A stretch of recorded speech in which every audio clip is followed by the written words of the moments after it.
우리가 지금 고린도 전서를 지금 강의를 하고 있습니다. 고린도 교회 여러분 다 이제 이 정도 되면 이제 잊을 수밖에 없는 그런 상황인데요. 그게 뭐냐? 고린도 교회가 어떤 교회였느냐라고 하는 거죠. 여러분 고린도 교회는 긍정적인 면보다는 부정적인 면이 많이 있습니다. 곧 좋은 교회냐? 그렇지 않습니다. 문제가 있는 교회가 고린도 교회입니다. 한마디로 말하면 고린도 교회는 세상과 가장 가까이 하는 교회입니다. 그래서 고린도 교회는 육신적인 교회입니다. 육신적인 교회다. 곧 육신이라고 하는 것은 세상적이다라고 하는 겁니다. 기독교에서 용어를 사용할 때 세상적이다라고 하는 것은 죄가 많다는 거예요. 죄가 많다. 교회는 죄가 있으면 안 됩니다. 그 말은 물론 우리 연약함으로 인하여 죄가 있지만 죄가 지배하면 안 됩니다. 죄를 자꾸만 멀리해야 하는 것이 이제 교회입니다. 또 성경도 우리에게 죄를 짓지 말라 말씀을 하시니까 그렇습니다. 고린도 교회는 육신적인 교회입니다. 육신적인 교회니까 결국은 어떤 냄새가 납니까? 세상적인 냄새가 나죠. 그러면 세상적인 냄새가 난다라고 하는 것은 무슨 말씀이냐? 이기적인 면이 많다는 거예요. 이기적인 면.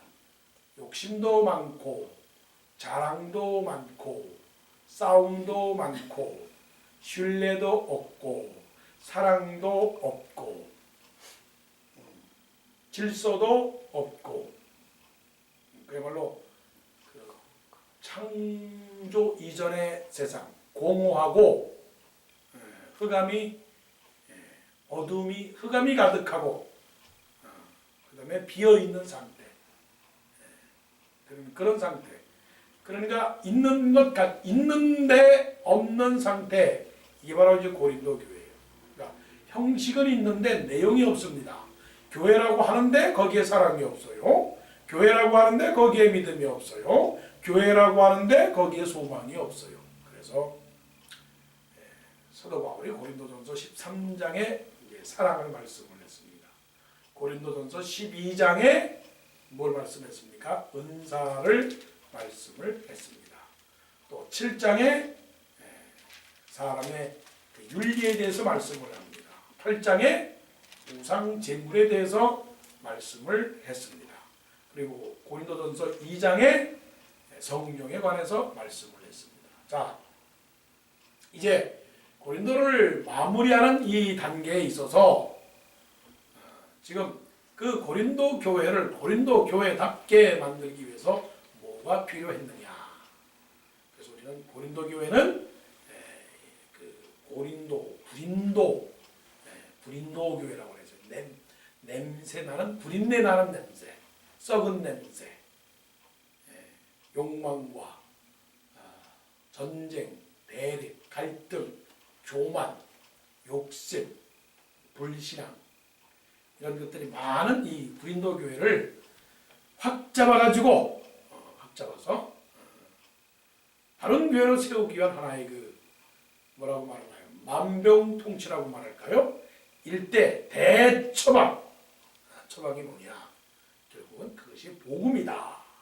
우리 워싱턴 동산교회 대유행어 복음, 복음이다. 그래서 이제 우리 교회 이름을 앞으로 워싱턴 동산교회가 아니고 워싱턴 복음교회. 또 워싱턴 복음교회는 다른 교회가 있단 말이에요. 그러니까 우리는 그냥 동산 그 보이지 않는 곳에 복음이 있다 생각하고 우리는 워싱턴 동산교회. 그러면 사도 바울이 1절부터 11절까지 고린도 교회를 향한 그 약이에요. 약. 그 약을 딱 처방을 해서 던져줬어요. 그게 뭐냐? 복음이다. 복음 위에는 해결이 없는 겁니다. 그래서 오늘 내용이 뭐냐면 복음을 받고 복음을 복음을 믿고 그다음에 복음을 살고 그다음에 복음을 전하자. 네 가지. 복음을 어떻게 해야 된다고요? 받아야 된다. 복음을 받으면 어떻게 됩니까? 믿어야 된다. 그다음에 복음을 살아야죠. 복음을 살아야 된단 말이에요. 복음대로 살아야 된단 말이에요. 그다음에 복음을 증거해야 된다. 이 네 가지.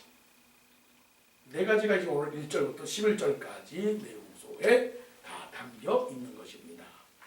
자, 보면 3절 말씀 보게 되면 내가 받은 것을 먼저 너희에게 전하였노니라고 했습니다. 예. 내가 받은 것을 이게 뭐냐면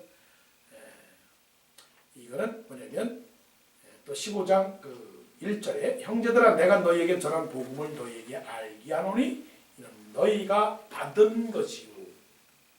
너희가 받은 것이요 라고 했습니다. 예, 받았다. 자, 공을 던집니다. 예, 공을 던지면 받는 사람은 어떻게 됩니까? 예, 받는 사람은 어떻게 돼요? 마음을 활짝 열어야 받잖아요. 자, 야구 글러브가 장갑이 큽니까 작습니까? 커요. 저 바깥에 지금 장마가 됐는데 한 6개월 동안 장마가 왔습니다. 근데 이제 비가 내려요. 비가 내리면 저마다 물을 담느라고 그릇을 가져갑니다. 그릇을 가져가는데 사이다병 가져가면 물을 많이 받겠습니까? 아니잖아요. 어떤 거? 그야말로 다라. 다라가 이게 일본 말이죠. 다라. 사라. 한 사라, 두 사라. 이것도 일본 말이니까. 아무튼 큰 다라를 가지고서 그냥 바깥에다가 딱 갖다 놓으면 후톡톡톡톡톡톡톡톡 해서 이 물이 확 쌓인단 말이에요. 자, 하나님께서 사도 바울에게 복음을 어떻게 했습니까? 복음을 이렇게 받게끔 딱 하늘에서 투하했어요. 딱 던졌어요. 하늘에서 복음을 딱 던졌어요. 요거를 성령의 감동이라고 말합니다. 성령의 감동. 아니 알지도 못했고 듣지도 못했고 깨닫지도 못했던 그야말로 그냥 아무것도 아닌 나와는 전혀 관계가 없는 그런 것인 줄 알았는데 어느 날 갑자기 내 마음속에 자꾸 움직임이 있습니다. 움직임. 변화를 얘기하는 거예요. 변화. 마음의 작은 움직임. 이것이 믿혀지네. 이것이 받아지네 하면서 마음속에 감동이 옵니다. 이전에는 누가 교회 가자 그러면은 아 싫어 교회 안 가 그랬는데 어느 날 갑자기 긍정적으로 그것을 인정하게 되고 받아주게 됐다 하는 그것이 바로 뭐냐면 성령의 감동이에요. 하나님께서 사도 바울에게 다메섹으로 가는 그 길에서 사울을 딱 쓰러뜨린 다음에 눈을 보지도 못하게 만들고 하늘에서 음성이 들렸어요. 하늘에서 음성. 사울아, 사울아. 하나님께서 불렀습니다. 그것을 소리를 무엇으로 들었느냐? 영의 귀로 들은 겁니다. 자, 우리는 가슴 속에 영으로 말씀이 들립니다. 말씀이 들려요. 사울아, 사울아, 네가 왜 나를 핍박하느냐? 자, 하나님께서 우리에게 복음을 증거해 줍니다. 복음을 전해 줍니다. 그래서 우리는 언제든지 복음을 들을 수 있고 복음을 깨달을 수 있고 복음을 접할 수 있는 그런 기회가 많이 있습니다. 그럴 때 그 복음을 어떻게 해야 되느냐? 마음을 활짝 비워서 그걸 받아야 됩니다. 받아야 돼요. receive 해야 돼요. receive. 그래서 야구에도 이 캐쳐는 이 공을 받는 이 글러브가 커요. 그래서 탁탁 받는단 말이에요. 탁탁. 자, 어미새가 바깥에 나가서 모이를 고기를 벌레를 잡아다가 새끼한테 줄 때 새끼들이 입을 어떻게 벌립니까? 쫙쫙 벌잖아요. 이렇게 쫙쫙. 뭔가 기대감이 있고 뭔가 이렇게 의욕이 있고 뭔가 열정이 있어야지 이 복음이라는 것이 그렇게 역사하는 거지. 그냥 무덤덤 해보세요. 이 벽을 보세요. 벽에다가 공을 던져본다고 생각을 해보세요. 그러면 공은 언제나 튀겨나와요. 공은 튀겨나오게 되어 있어요. 마음을 딱 닫아놓고서는 복음아 한번 네가 와봐라. 내가 열리냐? 그러면 복음이 들어가지 않습니다. 그래서 복음은 그냥 마음을 활짝 열고 내가 복음을 믿습니다. 중요한 거예요. 자기의 전제, 자기의 어떤 경력, 자기의 판단, 자기의 지식, 지금까지 내가 갖고 온 역사 이런 걸 다 제거해버리고 어떻게 하느냐? 내가 이 복음을 그냥 받아들이는 마음. 그렇잖아요. 선을 봐도 그 여자를 그냥 결혼하겠다 생각을 하면 그냥 어떻게 된다. 결혼해야 되겠다 생각을 하면 사랑하고 이뻐하고 다 그래야 되지 않은 것처럼 이 하나님의 복음을 받아줘야 됩니다. 받아줘야 돼요. 자, 그러면 받는 단계가 있어요. 받았습니다. 그러기 위해서는 받으려면 어떻게 됩니까? 믿음의 그 자리에 자꾸만 나가야 되는 거예요. 그러니까 거지가 밥을 얻어먹기 위해서 어디로 갑니까? 천지집에 가잖아요. 천지집에 가는 것처럼 복음을 받으려면 어디로 가야 됩니까? 예배의 자리로 자꾸만 가야 돼요. 예배 드리는 것은 말씀의 잔치가 있지 않습니까? 말씀의 잔치. 그래서 예배를 가능하다면 빠지지 말아야 돼요. 가능하다면. 아니, 가능하다면이라고 하는 자체도 웃기는 거예요. 예배에 참석하지 말아야 되는 겁니다. 하나님의 은혜를 사모하면 예배를 꼭 지켜야 됩니다. 그 다음에 어떻게 되냐? 복음을 받았죠? 그러면 복음을 어떻게 됩니까? 믿어야 됩니다. 복음을 믿어야 됩니다. 2절 너희가 만일 내가 전한 그 말을 굳게 지키고 헛되이 믿지 아니하였으면 헛되이 믿지 아니하였으면이라고 했어요. 헛되이 믿지 아니하였으면. 그러니까 복음은 어떻게 해야 됩니까? 믿어야 됩니다. 저 12절 저 끝에 가보면 14절에 그리스도께서 만일 다시 살아나지 못하셨으면 우리가 전파하는 것도 헛것이요 또 너희 믿음도 헛것이며 라고 그랬습니다. 복음은 믿어야 됩니다. 음식은 먹어야 되는 것처럼 복음은 믿어야 되는 겁니다. 복음은 아는 게 아니라 복음은 믿는 것입니다. 기독교는 깨닫는 정도를 지나서 기독교 성령은 그것을 아멘하고 믿어야 되는 거예요. 아, 그렇구나. 사실 인정이 아니에요. 복음은 그냥 믿는 겁니다. 그런데 여기에 중요한 사도 바울의 복음의 내용이 있습니다. 중요한 내용입니다. 무엇을 믿느냐? 여러분, 무엇을 믿느냐 하는 것인데 고린도 교회가 믿음의 그 가장 큰 핵심을 잊어버렸어요. 아니, 이것은 우리도 잊어먹을 수 있습니다. 우리는 무엇을 믿느냐라고 하는 거예요. 교회를 믿느냐. 아, 교회가 워싱턴 동산교회가 참 아름답다. 그렇기 때문에 나는 교회를 믿는다. 아니면 워싱턴 동산교회 목사님이 참 신실하다. 그렇기 때문에 믿느냐? 그건 아닙니다. 사도 바울이 고린도 교회를 향해서 분명하게 복음의 내용을 이렇게 선을 분명하게 내어줍니다. 그게 뭐냐면 4절입니다. 3절과 4절 내가 받은 것을 먼저 너희에게 전하였노니 이는 성경대로 그리스도께서 우리 죄를 위하여 죽으시고 장사 지낸 바 되셨다가 성경대로 사흘 만에 다시 살아나사. 자, 우리가 믿는 것은 성경을 믿는 겁니다. 아멘. 성경을 믿는다라고 하는 것은 이 성경 66권을 다 믿는다라고 하는 믿는다.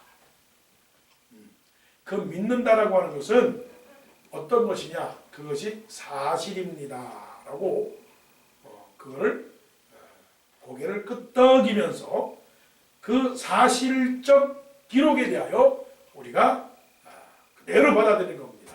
받아들일 때 하나의 의심도 없이 전혀 거짓말이 아니고 전혀 그럴 수도 있겠지라고 하는 가능성도 말하지 않고 그거는 분명하게 진짜야. 이거는 진짜 중에 사실이야. 이거는 부인할 수 없는 진리야. 그래서 이 성경은 트루스입니다. 트루스. 이 세상에 다 가짜예요. 가짜. 물론 진실은 거의 99.9%를 할지라도 세상에 진짜는 없어요. 그래서 변호사들이 먹고 사는 이유가 바로 그런 겁니다. 자기가 설령 결백하다 한다 할지라도 서로가 얘기를 하면 너도 잘못이 있고 나도 잘못이 있을 수 있다라고 하는 그 가능성을 찾아서 변호사들이 구멍을 뚫는 겁니다. 자, 그러면 우리는 성경을 믿는 것입니다. 성경은 1.1핵이라도 오류가 없습니다. 그래서 전혀 하자가 없어요. 전혀 하자가 없어요. 그럼 어떤 사람은 말합니다. 아니, 영어 성경과 한글 성경, 그러면 하나님은 영어도 말하고 한국말도 말합니까? 아니, 그러면 히브리어 성경과 헬라어 성경의 그 원문 그대로 번역이 되었습니까? 물론 단어가 예를 들어서 조금의 차이가 있다 할지라도 하나님께서 우리에게 해주신 그 하나님의 말씀은 틀림이 없다는 겁니다. 그러니까 이 성경을 믿는 겁니다. 그런데 성경 속에서도 가장 중요한 핵심이 있습니다. 그 핵심이 뭐냐면 예수님의 부활이에요. 예수님의 부활. 그러니까 찐빵 중에서 팥이 빠지면 찐빵이 아니고, 그래서 우리는 흔히 하는 말로 안 굽는 찐빵이랍니다. 네, 성경 가운데 그리스도의 부활이 빠지면 아무것도 아니라고 하는 사실이에요. 그러면 예수 그리스도가 부활한다라고 하는 것은 예수 그리스도가 죽는다는 것인데, 그러면 예수 그리스도가 왜 죽으셔야 했느냐, 그리고 왜 예수 그리스도가 살아나야 되느냐라고 하는 그 분명한 대답은 이것입니다. 예수 그리스도는 왜 죽어야 했느냐? 그것은 우리 죄를 위하여 죽으신 것입니다. 그러면 왜 다른 사람도 많은데 왜 예수 그리스도만이 죽으셔야 했느냐? 예수님은 죄가 없으시기 때문에 그렇습니다. 그러면 아주 오늘 중요한 거예요. 그러면 어찌하여 한 사람이 죽음으로 인해서 모든 사람들을 대신하여 죽었다고 말할 수 있느냐? 오늘 좋은 신학적 과정 질문을 드린 겁니다. 아니, 한 사람이 죽으면 그런 한 사람의 죄를 갚을 수 있지만, 아니, 예수님이 한 사람의 죄를 위해서 한 사람이 죽음으로 어떻게 이 세상의 역사 전부터 역사 이후까지 그 죽은 사람 모든 사람, 그러니까 그런 사람들을 위해서 어떻게 죽을 수 있느냐? 죽을 수 있어요. 왜냐하면 예수님은 모든 나라의 왕이시기 때문에 그렇습니다. 아멘.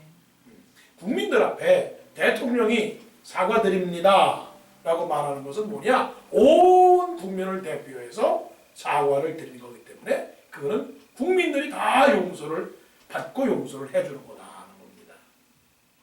그래서 예수 그리스도는 죽을 수밖에 없었습니다.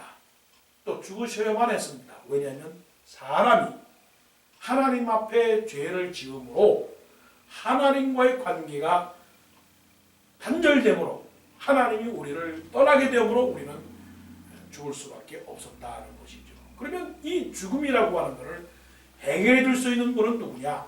예수님밖에 없었어요. 그래서 예수님이 죽으셨어요. 그런데 오늘 4절 말씀 속에 말하면 성경대로 사흘 만에 다시 살아나사, 이거는 세계 인류 역사 가운데서 가장 귀하고 귀한 가장 큰 사건입니다. 예수님이 다시 살아났다라고 하는 것은 왜 예수님이 다시 살아났어야 되느냐? 예수님은 영원하신 하나님이시기 때문에 그렇습니다. 할렐루야. 아멘. 이거는 변함없는 진리입니다. 예수님은 사람이지만 하나님이십니다. 아멘. 그러니까 우리는 이렇게 이해하면 좋을까요? 잔디를 계속 깎으면 잔디가 계속 자라나죠. 그죠? 이상해요. 잔디를 깎으면 잔디가 죽어야 되는데 잔디를 깎으면 잔디가 계속 살아나요.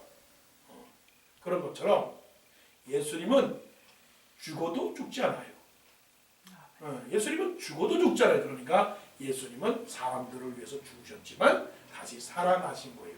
왜냐하면 그분이 영원하신 하나님이시기 때문에 그래요. 이 사실을 고린도 교회에 말씀하는 겁니다. 이것을 우리가 믿어야 됩니다. 그러면 왜 우리가 예수 그리스도의 이 부활을 믿어야 되느냐? 그럼 왜 믿어야 되느냐? 하는 그런 질문이 나오지 않습니까? 좋아요. 그래요. 예수님이 죽었다고 하십시다. 좋아요. 예수님이 살아나셨다고 하십시다. 그것이 나와 무슨 관계가 있습니까?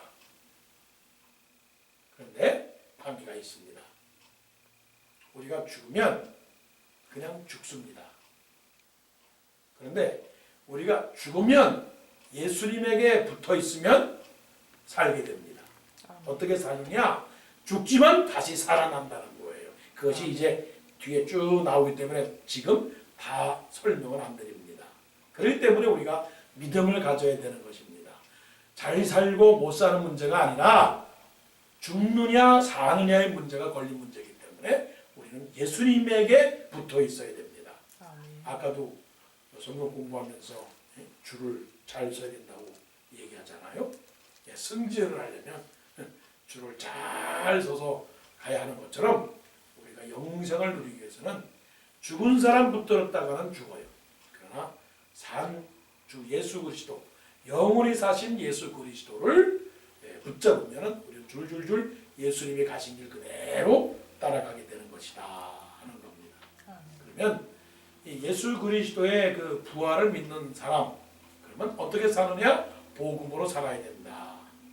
그래서 복음으로 사는 사람은 어떤 사람입니까? 자, 복음으로 사는 사람. 복음으로 사는 사람은 9절, 나는 사도 중에 가장 작은 자라. 작은 자라. 무슨 말씀입니까? 그 복음으로 사는 사람은 다 하나님의 은혜입니다라고 사는 사람입니다. 겸손한 사람입니다. 자기 자랑을 하지 않습니다. 자기가 아무리 많은 수고를 했다 할지라도 내가 한 것입니다. 자랑하지 않습니다. 왜 하나님의 은혜냐? 죽을 사람도 살려주셨는데 이만한 은혜가 어디 있겠느냐? 사실 나 같은 죽을 사람 살려줬는데 이 세상에 살면서 내가 행하는 것이 무슨 자랑이 되겠는가? 그래서 자격이 없는 사람, 부족한 사람, 쓸모없는 사람을 살려주신 그 은혜 감사해서 늘 하나님의 은혜입니다. 그러면 이 하나님의 은혜입니다라고 하는 태도는 뭐냐면 자기 자신에 대하여 항상 마음을 비우고 사는 사람입니다. 자, 오늘 하루를 돌아볼 때 우리가 그 기도 가운데서도 그 기도를 들으신 줄로 제가 기억이 나는데, 육신적으로는 부족한 거 우리 알죠, 그죠? 육신적으로 부족하다는 것은 많은 우리 삶의 상황들을 표현하는 단어라서 굉장히 인상적인 단어였는데, 여러분 육신적으로 풍족합니까? 풍족하지 않습니까? 풍족하지 않아요. 많은 부분에 있어서 우리는 사실 부족해요. 그럼에도 불구하고 현재 우리 자신을 돌아볼 때 그래도 우리가 고백해야 하는 것은 하나님의 은혜입니다라는 겁니다. 지금 그래도 우리가 낙심하지 않고 그래도 우리가 절망하지 않아야 하는 이유는 뭐냐면 우리는 결코 죽지 않습니다. 그래서 현재의 고난은 장차 우리에게 다가올 영광과 좋게 비교할 수 없도다. 그 생명의 기쁨과 부활의 영광이 얼마나 대단한 것인지 그는 믿음이 아니고서는 깨달을 수 없는 겁니다. 그러기에 뭐라고 표현했느냐면 이런 겁니다. 내가 모든 사도보다 더 많이 수고하였으나 내가 한 것이 아니요 오직 나와 함께 하신 하나님의 은혜로라. 그렇고 복음으로 사는 사람은 자랑하거나 욕심내거나 싸우거나 그러지 않습니다. 불평하거나 원망하거나 다투지 않습니다. 하나님의 은혜로 사는 사람은 늘 하나님의 나라의 평안이 그 속에 있습니다.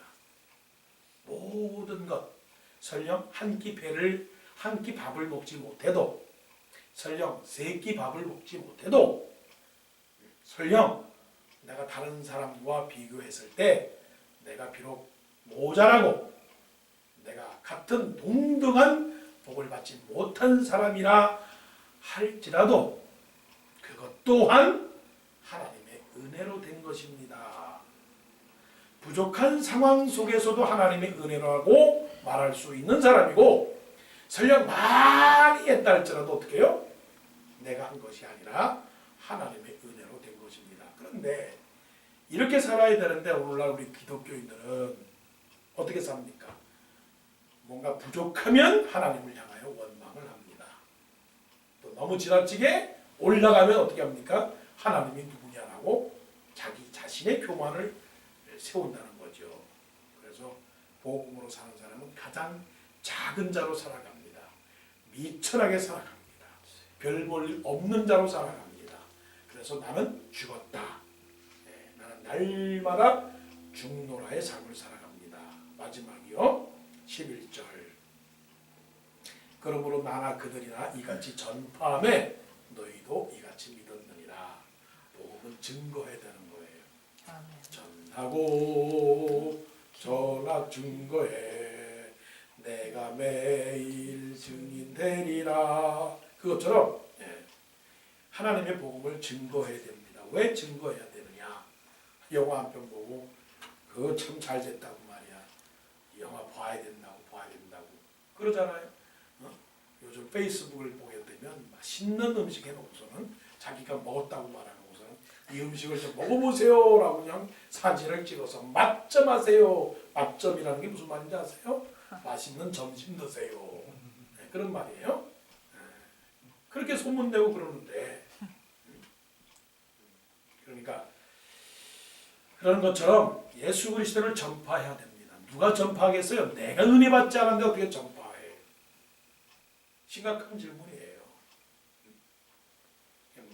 그러니까 내가 은혜 받지 않았는데 어떻게 전파하느냐고요. 참 이래요. 세상의 것에 관해서는 감동이 빨리 와요. 그런데 영적인 세계 속에서는 감동이 안 와요. 그러니까 전파가 안 되는 거예요.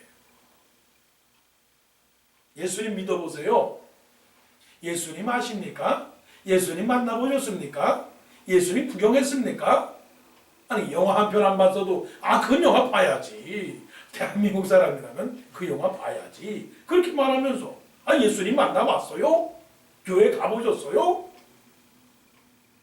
성경 읽어보셨어요? 말을 못해. 말을. 왜? 내가 감동이 없는 것이지. 그러니까 말하면 뭐하냐고. 말하면 뭐하냐고. 소돔과 고모라 성이 멸망한 이유는 의인 한 사람이 없어서 멸망했다고 그러는데 한 사람이 마음이 감동이 되면 전파해서 다른 사람도 예수 믿을 거 아닙니까? 그렇기에 우리는 1000명을 감당해 나가는 특공 용사들이 되어야 됩니다. 전파자. 복음의 스파이가 되어야 되는 거예요. 복음의 뭐라고 말하나요? 그 외판원. 복음의 외판원. 복음을 믿으세요. 복음을 만나세요. 예수 만나세요. 교회 가세요. 그렇게 해야 됩니다. 이것이 복음입니다. 그래서 복음을 받고 복음을 믿고 그다음에 복음대로 살고 그다음에 복음을 증거하는 그런 사람이 되기를 바랍니다. 기도하십시오.